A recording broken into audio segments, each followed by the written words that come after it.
Hi friends, ఈ మధ్య ఈ గోవును జాతీయ జంతువుగా ప్రకటించాలి అని చాలా పెద్ద ఎత్తున బీజేపీ, ఆర్ఎస్ఎస్, విహెచ్పి, ఈ బజరంగ దళ్, ఈ సంఘాలన్నీ, హిందూ సంఘాలన్నీ ప్రచారం చేస్తూ ఉన్నాయి. పెద్ద ఎత్తున ఏ అవకాశం వచ్చినా కూడా అందులో ఈ ప్రస్తావన తీసుకొస్తున్నారు.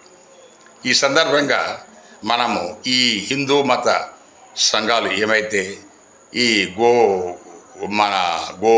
గోవును జాతీయ జంతువుగా గోహత్య మనం మరణశిక్ష వేయాలి అని చెప్తున్నారు. ఈ గో మాంసము, బీఫ్, గో సంబంధిత మాంసము, బీఫ్ ఎగుమతులను పూర్తిగా బీజేపీ రద్దు చేయగలదా? ఏమైతే ఉత్తరప్రదేశ్ అలాంటి చాలా ప్రదేశాల్లో మనకు రోజు వేల టన్నుల ఈ బీఫ్ ఎగుమతి అవుతుంది విదేశాలకు.